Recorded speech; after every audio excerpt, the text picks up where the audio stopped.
Hello everyone, I am Pradeep. Welcome to my YouTube channel easy to learn. আগের ভিডিওতে আমরা ভৌতবিজ্ঞানে প্রথম চ্যাপ্টার পরিবেশের জন্য যে ভাবনা চ্যাপ্টার শুরু করেছিলাম। প্রথম এর দুটো অংশ ছিল, একটা হচ্ছে বায়ুমণ্ডলের গঠন আর একটা ছিল তোমার শক্তি যথার্থ ব্যবহার। আমরা প্রথম ক্লাসে করেছি বায়ুমণ্ডলের গঠন এবং সেই বায়ুমণ্ডলে যে চারটে স্তর আছে সেটা করেছিলাম, এবং সাথে সাথে আমরা করেছিলাম যে গ্রিন হাউস ইফেক্ট কি, গ্রিন হাউস গ্যাস কি, এবং তার সাথে করেছিলাম ওজোন স্তর। এগুলো নিয়ে আলোচনা করেছিলাম। আজকে আমরা দেখবো শক্তি যথার্থ ব্যবহার। ঠিক আছে, এখানে বলেছে পরিবেশের জন্য ভাবনা। পরিবেশের জন্য ভাবনার মধ্যে শক্তিটাই মেন কি করছে, পরিবেশকেই ক্ষতি করছে। শক্তির যথার্থ যদি আমরা ব্যবহার করি, অযথা ভুলভাল ব্যবহারের জন্য আমাদের পরিবেশটা দূষণ হচ্ছে। এই পরিবেশটা দূষণ হচ্ছে এই শক্তির ব্যবহারের জন্য। ঠিক আছে, তাহলে পরিবেশ সম্পর্কে যখন এই চ্যাপ্টারে আলোচনা করবো, তার মধ্যে কিছু কিছু অংশ আছে, সেগুলো আমি এ বি সি এবং ডি করে হাইলাইট করছি, দেখবে। ঠিক আছে, প্রথমে আলোচনা করবো জীবাশ্ম জ্বালানির তাপন মূল্যায়ন। জীবাশ্ম জ্বালানি যে আমরা জীবাশ্ম জ্বালানিগুলো করি, যে পেট্রোলিয়াম, ডিজেল, কেরোসিন বা যেগুলো জীবাশ্ম জ্বালানি আমরা ব্যবহার করছি, সব তো আমরা জীবাশ্ম জ্বালানি ব্যবহার করি, যেগুলো পুনর্ব্যবহারযোগ্য নয়, যেগুলো পুনর্ব্যবহারযোগ্য নয়। ঠিক আছে, পুনর্ব্যবহারযোগ্য। তারপর বলছে স্থিতিশীল উন্নয়ন ধারণা। স্থিতিশীল উন্নয়নটা কি সেটা নিয়ে আলোচনা করবো। স্থিতিশীল উন্নয়ন সহায়ক শক্তি সমূহ। সেই শক্তির মধ্যে কি কি জিনিস আছে?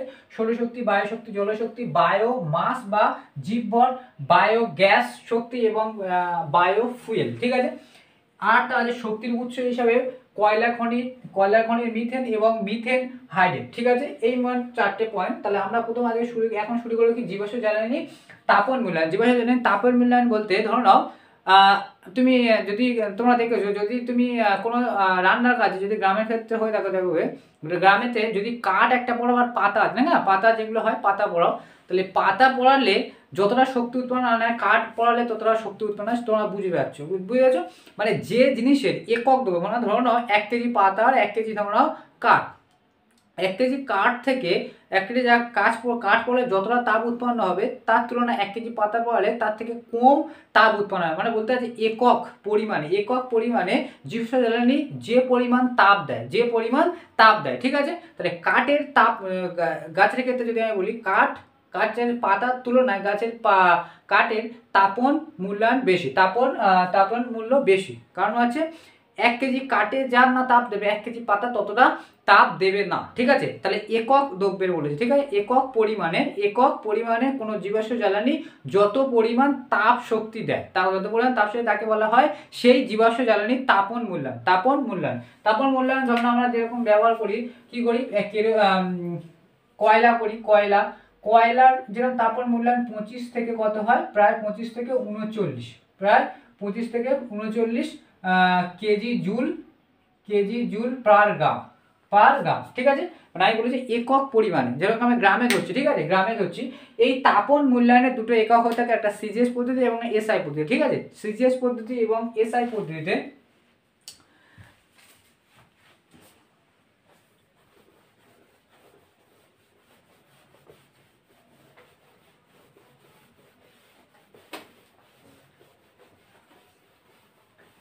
এই তাপন মূল্যায়নের দুটো একক আছে, একটা হচ্ছে সিজিএস পদ্ধতির একক হচ্ছে জুল পার গ্রাম। ঠিক আছে, পার গ্রামে কত জুল, শক্তিকে মাপা হয় কিন্তু জুল দিয়ে। আর এসআই পদ্ধতিতে একক হচ্ছে কিলো জুল। ঠিক আছে, কিলো জুল পার গ্রাম। এটাকে বলা হয় জুল মানে যে পার গ্রাম, আর এটাকে বলা হয় কেজি পার গ্রাম। ঠিক আছে, কেজি পার গ্রাম। ঠিক আছে, তাহলে এই পদ্ধতিতে আমরা বলছি, এখানে বলছি এসআই পদ্ধতিতে বলছি। কয়লার ক্ষেত্রে কয়লা যদি আমরা 1 গ্রাম পড়াই, যদি 1 গ্রাম আমরা কয়লা যদি আমরা ব্যবহার করি, গ্রাম পড়াই, তাহলে কত জুল তাপমাত্রা পাই? 25 থেকে 39। এবার কয়লার মধ্যে বিভিন্ন ভাগ আছে, 4 ভাগে কয়লাকে ভাগ করা হয়, সেই জন্য 25 থেকে 39। এবার বিভিন্ন ধরনের যে উচ্চমানের কয়লা আছে, অ্যান্থ্রাসাইট, বিটুমিনাস যেগুলো আছে, সেগুলো সেই অনুযায়ী এদের ভাগ করা হচ্ছে। আবার যেরকম আছে ডিজেল। ঠিক আছে, ডিজেল, পেট্রোল, কেরোসিন আছে, আবার তোমার আছে কি রান্নার গ্যাস যেটাকে এলপিজি, যেটাকে এলপিজি বলা হচ্ছে, এলপিজি, ঠিক আছে, এলপিজি, পেট্রোলিয়াম, রান্নার গ্যাস, আবার প্রাকৃতিক গ্যাস আছে, প্রাকৃতিক গ্যাস, এইসব প্রাকৃতিক গ্যাস, এইসব যে জীবাশ্ম জ্বালানি আমরা পাই তাদের আলাদা আলাদা তাপন মূল্যায়ন হয়ে থাকে। পরীক্ষার মধ্যে তোমাদের অবশ্যই যে বই নিয়ে তোমরা পড়বে সেখানে তাপন মূল্যায়ন থাকবে এবং বিভিন্ন ধরনের প্রাকৃতিক জীবাশ্ম জ্বালানির তাপন মূল্যায়ন হয়ে থাকে, ঠিক আছে, তাপন মূল্যায়ন হয়ে থাকে। ডিজেলের তাপন মূল্যায়ন হয়ে থাকে তোমার প্রায় 45 কেজি পার গ্রাম, আমি সব কেজি পার গ্রাম করছি। পেট্রোলে হয়ে থাকে 50, কেরোসিনে হয়ে থাকে 48, প্রায় লিখছে, ঠিক আছে, এক্সাক্ট না, কোনো বইতে কিছু 19-20 হয়ে থাকে, ঠিক আছে, 48। রান্নার গ্যাস হয়ে থাকে 50, প্রাকৃতিক গ্যাসের ক্ষেত্রে তোমার হয়ে থাকে প্রাকৃতিক গ্যাসের ক্ষেত্রে 30 এরকম সামথিং হয়ে থাকে, ঠিক আছে, কেজি পার কেজি কেজি জুল পার গ্রাম, ঠিক আছে, এরকম হয়ে থাকে। বলতে যে তাপন মূল্যটা অবশ্যই জানতে হবে। কোনো জীবাশ্ম জ্বালানির একক দ্রব্যের একক একটি নির্দিষ্ট পরিমাণে যত পরিমাণ কি পাওয়া যায় তাপন, যত পরিমাণ তাপ শক্তি পাওয়া যায় তাকে সেই জীবাশ্ম জ্বালানি কি বলা থাকে, তাপন মূল্যায়ন, ঠিক আছে। জীবাশ্ম জ্বালানি, বিভিন্ন ধরনের জীবাশ্ম জ্বালানি আছে, তার তাপন মূল্যায়ন আলাদা আলাদা হয়ে থাকে, ঠিক আছে। যেরকম কেরোসিনের ডিজেলের থেকে কেরোসিনের তাপন মূল্যায়ন বেশি, মানে যদি 1 কেজি যত কেরোসিন পড়লে যতটা তাপ পাবো, 1 কেজি ডিজেল পড়লে ততটা আমরা তাপ পাবো না, তাপ শক্তি পাবো না, ঠিক আছে। এবার হচ্ছে এটা হচ্ছে জীবাশ্ম জ্বালানির তাপন মূল্যায়ন, ঠিক আছে। এবার আমাদের কি বলেছে যে স্থিতিশীল উন্নয়নের ধারণা, ঠিক আছে, স্থিতিশীল উন্নয়নের ধারণা।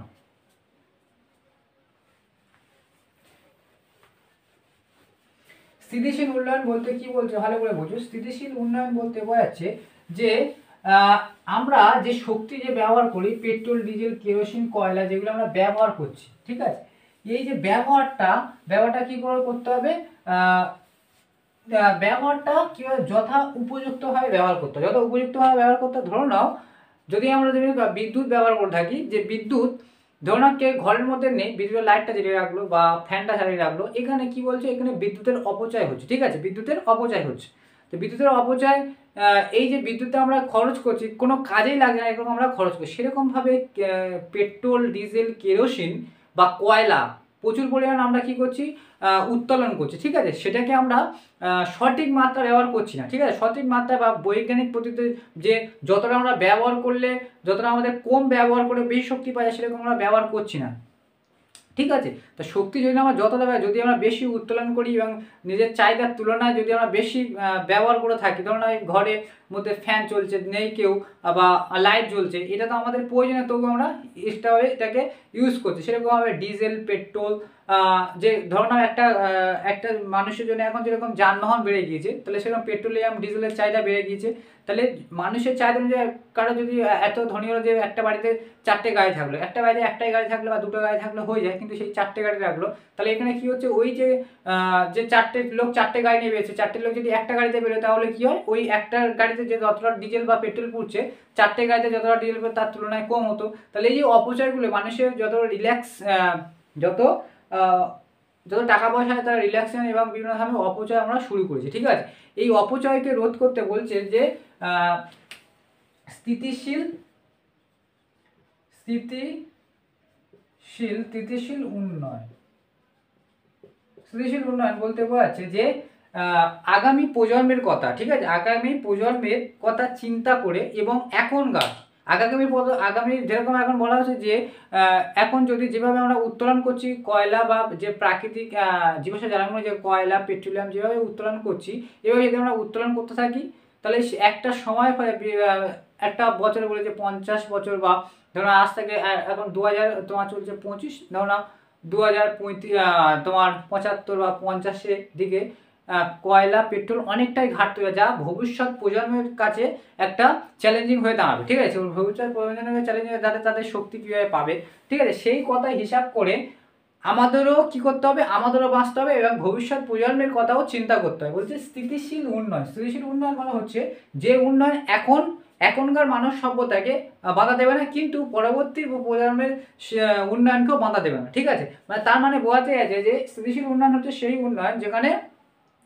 যেখানে সিস্টেমেটিক পদ্ধতি, ঠিক আছে, সিস্টেমেটিক পদ্ধতিতে এখনকার মানুষের বৈজ্ঞানিক পদ্ধতিতে শক্তি যতটা কম ব্যবহার করা যায় সেটাকে ব্যবহার করতে হবে, এবং প্রাকৃতিক শক্তির বিকল্প হিসাবে যেসব শক্তি আছে সেগুলিকেও ব্যবহার শুরু করতে হবে, এবং পরবর্তী ভবিষ্যৎ প্রজন্মের জন্য যে শক্তির প্রয়োজন সেগুলোকেও সংরক্ষণ করতে হবে, ঠিক আছে, যথার্থ ব্যবহার করতে হবে। তাদেরকে বলা হচ্ছে স্থিতিশীল উন্নয়ন। এই স্থিতিশীল উন্নয়নের বিকল্প শক্তি হিসাবে কি কি ব্যবহার করা হচ্ছে আমরা এখানে বলছি। স্থিতিশীল উন্নয়নের কি বলছে, স্থিতিশীল উন্নয়নের সহায়ক শক্তি সমূহ, স্থিতিশীল উন্নয়নের সহায়ক স্থিতিশীল উন্নয়নের সহায়ক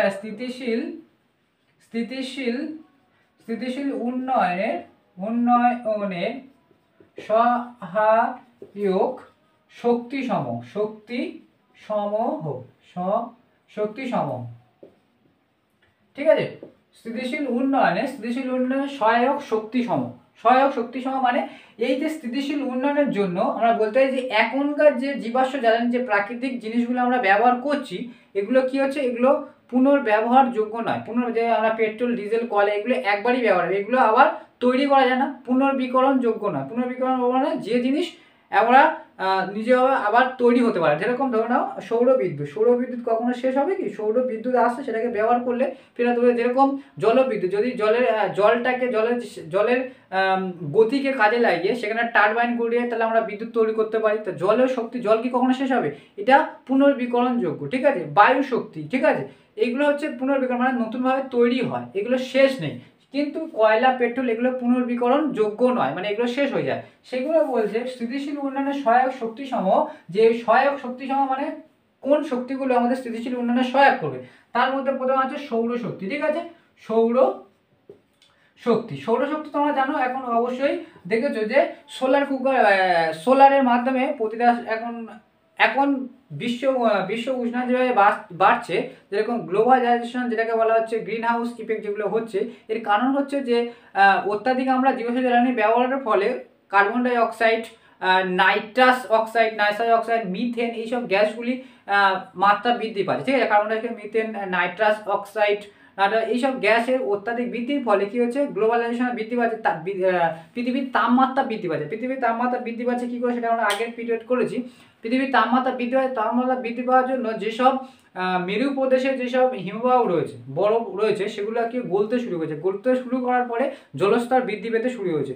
যখন পৃথিবীর তাপমাত্রা বৃদ্ধি পাবে তখন কি হবে, আমাদের যে ইকোসিস্টেম আছে, ধরো নাও আমাদের যে পরিবেশের যে ওয়েদার সিস্টেম আছে সেগুলো চেঞ্জ হয়ে যাবে, ঠিক আছে। যেরকম শীতকাল, বর্ষাকাল বা গ্রীষ্মকাল যেভাবে পরবর্তীতে চেঞ্জ হয় সেগুলো আর সেভাবে হবে না, অনাবৃষ্টি হবে, ঝড় হবে, এগুলো এখন অবশ্যই দেখা দিচ্ছে। এগুলোর কারণ হচ্ছে আমাদের পরিবেশের সংরক্ষণ হচ্ছে, মানে গ্রিন হাউস ইফেক্টটা দেখা যাচ্ছে। তো সেই জন্য কম পলিউশন করতে হবে, ঠিক আছে। কম পলিউশন মানে যেসব গ্যাসগুলো আমাদের ক্ষতি করছে সেই সব গ্যাসগুলোকে কমাতে হবে। যেরকম সিএফসি গ্যাস, ক্লোরোফ্লোরোকার্বন, এটা বলেছি যে এগুলো কিসের জন্য হচ্ছে, যে বেশি ধরনের সুগন্ধীয় জাতীয় দ্রব্য বা ফ্রিজ, এসি, ঠান্ডা জাতীয় জিনিস যেগুলো তৈরি করে মেশিন আছে সেগুলো থেকে বেশিরভাগ এইসব গ্যাস তৈরি হয়। তাহলে সেইগুলোকে কমাতে হবে। সেগুলো কমানোর জন্য এবং যেসব শক্তি আমরা ব্যবহার করি, যেরকম বেশিরভাগ আমরা শক্তি ব্যবহার কয়লা, বেশিরভাগ যেন উন্নয়নশীল দেশ এবং অনুন্নত দেশে কয়লাকে বিশেষ শক্তি হিসেবে প্রাধান্য ধরা হয়ে থাকে, ঠিক আছে। সেই কয়লা পোয়ালে কি হয়, প্রচুর কার্বন ডাইঅক্সাইড উৎপন্ন হয়, সেই সাথে ধোঁয়া উৎপন্ন হয়ে থাকে, ধুলোবালি উৎপন্ন হয়ে থাকে, সেগুলোকে কি করে, খারাপ করে থাকে। সেই জন্য তার প্রতিকূল সৌরশক্তি ব্যবহার করতে পারি। সৌরশক্তি কি করতে হয়, সৌরশক্তি সূর্য থেকে আসার মাধ্যমে সৌর প্লেটের মাধ্যমে আমরা নিয়ে এসে সেটাকে ব্যাটারির মাধ্যমে চার্জের মাধ্যমে করে আমরা বিদ্যুৎ হিসেবে এখন ব্যবহার করছি, এখন দেখতে পাওয়া যে রাস্তার ধারে। এছাড়া সৌরশক্তিকে কি করতে পারি, সৌরশক্তিকে আমরা বিভিন্ন ধরনের বড় একটা জায়গা বড় বড় প্লেট লাগিয়ে সৌরশক্তিকে কালেক্ট করে কি করতে পারি, সেখানে বড় একটা তোমার ক্যাম্প মতন করতে পারি, মানে সেখান থেকে সৌর বিদ্যুৎ উৎপাদন করতে পারি। অ্যাকচুয়ালি সৌরশক্তি আমরা ব্যবহার যেভাবে করছি, ঠিক আছে। সৌরশক্তি, সোলার কুকার তৈরি করে সৌরশক্তির মাধ্যমে রান্নার কাজে ব্যবহার করতে হয়, ঠিক আছে। সৌরশক্তি মানে অ্যাকচুয়ালি সৌর প্লেটের মাধ্যমে যেটাকে আমরা সৌরশক্তিকে আমরা নিয়ে আমরা সেই সৌরকে ব্যবহার করি। এখানে কোনো পলিউশন থাকে না, ঠিক আছে। সৌরশক্তি হচ্ছে। আরেকটা হচ্ছে জলশক্তি। জলশক্তির মধ্যে হচ্ছে কি, জলশক্তি ব্যাপারটা কি, আমরা জানি জলবিদ্যুৎ শুনেছি, জলবিদ্যুৎ আর জলশক্তির মধ্যে একই ব্যাপার, বা জোয়ার ভাটার শক্তি একই ব্যাপার। মনে হচ্ছে ধরো না, জোয়ার ভাটা, জলবিদ্যুৎ শক্তি বা জলশক্তি হচ্ছে জল শক্তি, মানে কি, জলকে ফুটিয়ে কিছু করা হচ্ছে না, জলের মধ্যে একটা গতি আছে, ঠিক আছে, জলের মধ্যে গতি আছে, সেই গতিকে কাজে লাগে। জোয়ার ভাটা যেরকম হয়, জোয়ার ভাটা হচ্ছে বা কোনো জলের জায়গায় যেন কোনো নদী আছে, সেই নদীকে বাঁধ দিলাম, বাঁধ দিয়ে জলটাকে আটকে দিলাম, কিন্তু একটা জায়গায় আমরা গেট খুলে রাখলাম, সেখান থেকে জলের ফ্লোটা খুব জোরে গতিতে বেরোচ্ছে, গতিতে বেরোলে সেই জলের গতিকে সেখানে আমরা টারবাইন ঘুরিয়ে কি করতে পারি, সেই টারবাইন ঘুরিয়ে জানাটার সাথে টারবাইনটা যুক্ত করে আমরা কী হয় বিদ্যুৎ উৎপন্ন করতে পারি। এইভাবে বিদ্যুৎ বা জলবিদ্যুৎ শক্তি এইভাবে হয়ে থাকে। জোয়ার ভাটার ক্ষেত্রে কী হয়, জোয়ার যখন আছে সেই জলটাকে আমরা বাঁধ দিয়ে আটকাতে পারি এবং ভাটার সময় সেই জলটাকে আমরা খুলতে পারি গেট দিয়ে, সেই হিসাবে আমরা শক্তি উৎপাদন করতে পারি, ঠিক আছে। তাহলে এটা হচ্ছে জলশক্তি। বায়ু শক্তি আর এটা হচ্ছে বায়ু শক্তির মধ্যে কি হচ্ছে যে দেখবে বিভিন্ন ধরনের বড় বড় টাওয়ার টাইপের ফ্যান হয়ে থাকে, ঠিক আছে। ওই যখন বায়ু যখন আসছে, যে এগুলো সময় দেখা যায় সমুদ্র উপকূলবর্তী অঞ্চলে দেখা যায়, ঠিক আছে। সমুদ্র উপকূল অঞ্চলে বায়ুর গতিবেগটা বেশি থাকে, যেহেতু সমুদ্রের উপর থেকে কোনো বাধা থাকে না, তার বায়ুর গতিবেগ থাকার জন্য ওই সব জায়গায় বড় বড় টাওয়ারের মাধ্যমে ফ্যান লাগানো থাকে। ওই ফ্যানের সাথে কি লাগানো থাকে, জেনারেটর লাগানো থাকে, ঠিক আছে।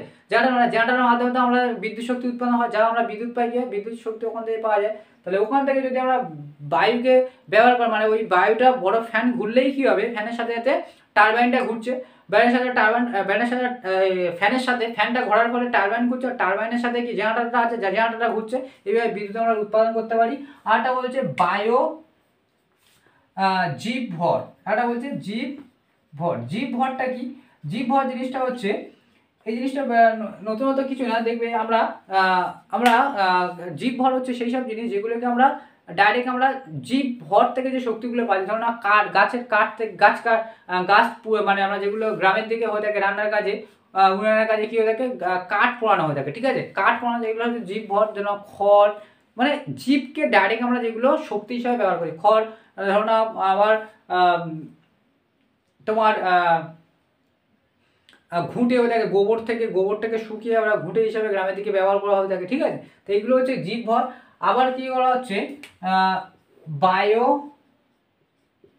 বায়োগ্যাস, ঠিক আছে। বায়োগ্যাসটা কি তোমরা জানো,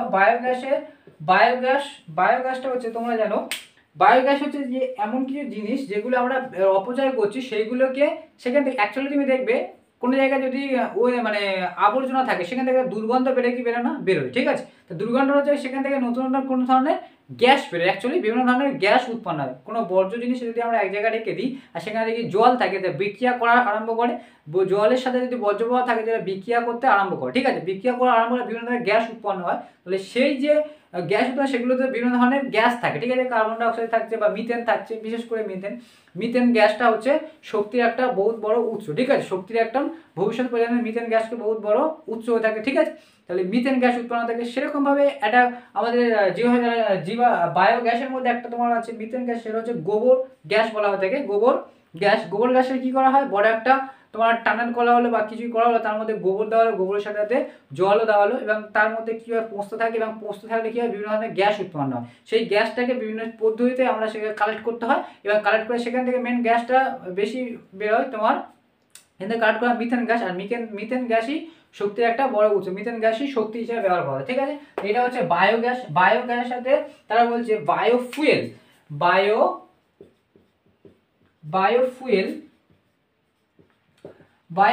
মানে কি, বায়োগ্যাস এরকম, বায়ো মানে হচ্ছে যে জীব থেকে আমরা পাচ্ছি, জীব জগৎ থেকে এগুলো পাচ্ছি, এগুলো কি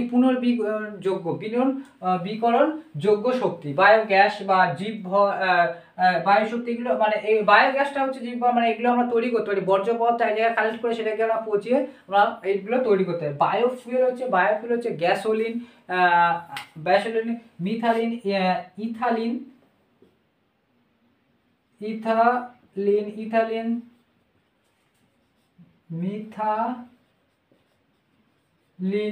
গ্যাসোলিন,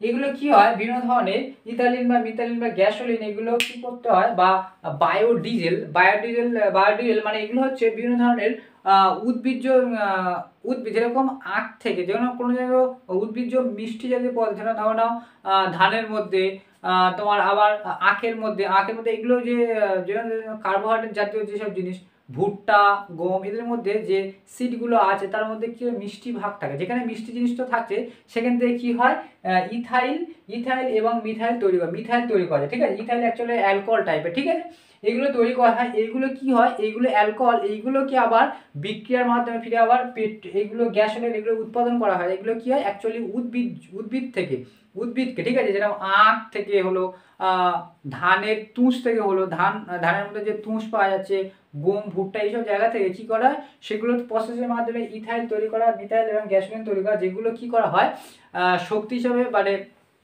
পেট্রোল, ডিজেল, বায়োডিজেল এইগুলো হিসাবে মানে জ্বালানি হিসাবে ব্যবহার করা হয়ে থাকে, যেগুলো এখন খুবই ব্যবহার হচ্ছে। যেগুলো ইথাইল অ্যালকোহল যেগুলো এখন ব্যবহার করা হচ্ছে, পেট্রোলের সাথে 80% পেট্রোল থাকে, তারপর 20% ইথাইল অ্যালকোহল, মিথাইল অ্যালকোহল মিশিয়ে কী করছে ইঞ্জিনটাকে চালু মানে মিশানো হচ্ছে। যেগুলো ডাইরেক্ট 100% পেট্রোলের বদলে যদি আমি 80% পেট্রোল আর 20% যদি ইথাইল দেওয়া হয় সেটাকে আমরা, এবং এগুলো কি করে পলিউশন কম করে থাকে। পলিউশন মানে এখান থেকে যে পেট্রোল পোয়ালে যতটা বর্জ্য পদার্থ হিসেবে যেসব বিভিন্ন বিষাক্ত গ্যাস তার তুলনায় এগুলো মেশানো হয়ে থাকে, তাহলে এর থেকে বিষাক্ত গ্যাস কম উৎপাদন হয়ে থাকে। ঠিক আছে, এগুলো হচ্ছে বায়োফুয়েল হয়ে থাকে। ঠিক আছে, এরপরে আরেকটা জিনিস তোমার বলছে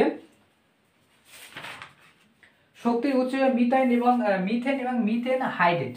এটা কিন্তু ভবিষ্যতের জন্য ভবিষ্যতের শক্তি হিসাবে ব্যবহার করা হয়ে থাকে, ভবিষ্যৎ শক্তি হিসাবে। ঠিক আছে, ভবিষ্যৎ শক্তি হিসাবে হাইড্রোজেনও ব্যবহার হয়ে থাকে, হাইড্রোজেন গ্যাস বা পারমাণবিক শক্তি এগুলো হচ্ছে তোমার ভবিষ্যৎ শক্তি হিসাবে ব্যবহার করা হয়। এবং সেরকমভাবে হাইড্রোজেন বলছি তোমার মিথেন। ঠিক আছে, মিথেন এবং মিথেন হাইড্রেটটা কি সেটা দেখতে হবে। মিথেন হাইড্রেট কোথায়, কয়লা খনিতে, কয়লা যে খনি হয় না, কয়লার সাথে মিথেন গ্যাসটা প্রচুর পরিমাণে থাকে, অক্সিজেনের তুলনায় মিথেন গ্যাসটা বেশি থাকে। ঠিক আছে, কয়লার সাথে মিথেন গ্যাস পাওয়া, যখন কয়লা উৎপাদন করা হয় কয়লার সাথে সাথে মিথেন গ্যাস উৎপন্ন হয়। ঠিক আছে, তাহলে সেই মিথেন গ্যাসটা কি হচ্ছে খুবই ক্ষতিকারক হয়ে থাকে, সেটা খুবই ক্ষতিকারক হয়ে থাকে। ঠিক আছে, আর মিথেন গ্যাস হট করে মানে খুবই আগুন ধরে যায়। ঠিক আছে, মানে ওটা খুবই মানে ওটা খুবই মানে শক্তি উৎপন্ন করে মিথেন গ্যাস। ঠিক আছে, যে মিথেন গ্যাসের ফর্মুলা হচ্ছে CH4 যাকে বলা হচ্ছে। ঠিক আছে, তাহলে এই মিথেন গ্যাস কয়লা খনিতে প্রচুর পরিমাণে পাওয়া যায়, যেটাকে কি করা বিনষ্ট, কয়লার সাথে সাথে সেটাকে নষ্ট করতে হয়, না হলে কি হয় যে শ্রমিকগুলো কাজ করছে তাদেরকে জীবনহানি ঘটে বা সেখানে আগুন লেগে যেতে পারে, বা যদি আগুন লেগে যায় পুরো কয়লা খনিটা আগুন লেগে যাবে। ঠিক আছে, তাহলে সেই মিথেন গ্যাসটাকে কি করা হয়ে থাকে, মিথেন গ্যাসটা বিনষ্ট করা বিভিন্ন পদ্ধতির মাধ্যমে। কিন্তু এখন আজকাল মিথেন গ্যাসকে কি করা হচ্ছে, কয়লা খনি থেকে নষ্ট না করে মিথেন গ্যাসকে বিভিন্ন ভ্যাকুয়াম পাম্পের মাধ্যমে কি করা হচ্ছে, সেগুলোকে কালেক্ট করা হচ্ছে, মিথেন গ্যাসকে কালেক্ট করা হচ্ছে। ঠিক আছে, এই মিথেন গ্যাসকে ভবিষ্যতের শক্তি হিসেবে ব্যবহার করছে। আরেকটা হচ্ছে মিথেন হাইড্রেট মানে হাইড্রোজেন মানে হাইড্রেট মানে হচ্ছে জল। মিথেন হাইড্রেট অ্যাকচুয়ালি সাদা কি বলা হয়, মিথেন হাইড্রেটকে সাদা মতন দেখতে, বরফের মতন দেখতে। ঠিক আছে, মানে মিথেন হাইড্রেট সলিড টাইপের। ঠিক আছে, সলিড এবং এটা সাদা টাইপের, মানে অ্যাকচুয়ালি দেখতে যেন বরফ টাইপের। ঠিক আছে, ওইকে বরফ টাইপের দেখতে, মানে অ্যাকচুয়ালি মিথেন অনেক মানে যেখানে খুবই ঠান্ডা। ঠিক আছে, যেসব জায়গা খুব ঠান্ডা এবং জলীয় প্রধান মানে এগুলো মাটি তলদেশে অবশ্যই থাকে মিথেন। এইসব মিথেনগুলো কি হয় পাললিক ভূমির তলে প্রবল চাপে পাললিক শিলাস্তরে, ঠিক আছে, ভূমির নিচে, ঠিক আছে, শিলাস্তরে পাললিক স্তরে, ঠিক আছে, স্তরে যেখানে প্রচণ্ড ঠান্ডা থাকে। ঠিক আছে, প্রচণ্ড ঠান্ডা থাকে এবং সেই সাথে সাথে পাললিক শিলাস্তরে চাপও থাকে। ঠিক আছে, সেই চাপ অবস্থা থাকে, সেখানে মিথেনকে চারদিক থেকে কি করে থাকে, বরফ ঘিরে থাকে, মানে হাইড্রোজেন মানে জল কি করে থাকে, এই মানে জল ঠান্ডার জন্য কি হয় বরফ হয়ে থাকে। ঠিক আছে, জল ঠান্ডার জন্য বরফ হয়ে থাকে, সেই বরফ কি করে থাকে মিথেনকে চারদিক থেকে ঘিরে ধরে থাকে। ঠিক আছে, মিথেনকে চারদিক থেকে ঘিরে ধরে থাকে। ঠিক আছে, এটাকে বলা হয় মিথেন হাইড্রেট। এটা কি হয়, এটাকে সাদা বরফ বলা হয়ে থাকে। ঠিক আছে, সাদা বরফ বলা হয়ে থাকে। কিন্তু এই মিথেন হাইড্রেট থেকে মিথেন হাইড্রেট মানে কি, মিথেনের চারপাশে কি থাকে, জল থাকে। ঠিক আছে, মিথেনের চারপাশে কে ঘিরে থাকে, জল ঘিরে থাকে, সেই জলটা বরফ আকার হয়ে থাকে। এগুলো কোথায় পাওয়া যায়, মেরু যেখানে প্রচণ্ড ঠান্ডা, তাহলে কি হয় উত্তর মেরু, আন্টার্কটিকা, ওশেনিয়া বা বিভিন্ন ধরনের মহাদেশের যেখানে সমুদ্র টাইপের স্থল হয়ে থাকে, সমুদ্র তলদেশে হয়ে থাকে, সমুদ্র তলদেশের ঠান্ডা। ঠিক আছে, তলদেশের ঠান্ডা এবং প্রচণ্ড চাপের জন্য ওখানে মিথেনকে জলীয় বাষ্প কি করে থাকে, মানে জল ঘিরে থাকে এবং সেই জলটা সাদা হয়ে থাকে, মানে সলিড টাইপের হয়ে থাকে, সাদা মতন হয়ে থাকে। ঠিক আছে, তাকে বলা হচ্ছে মিথেন হাইড্রেটকে ভবিষ্যতের জন্য ব্যবহার করা হয়ে থাকে। ঠিক আছে, তাহলে আমরা আগে দেখলাম পরিবেশের জন্য ভাবনা যে জিনিসগুলো ছিল মোটামুটি আমাদের কমপ্লিট হবে। এরপরে নেক্সট যে গ্যাসের চ্যাপ্টারটা সেগুলো দেখবো। আমার ভিডিওকে যদি ভালো লেগে থাকে অবশ্যই লাইক শেয়ার এবং সাবস্ক্রাইব করে দেখার জন্য অবশ্যই সবাইকে থ্যাংক ইউ।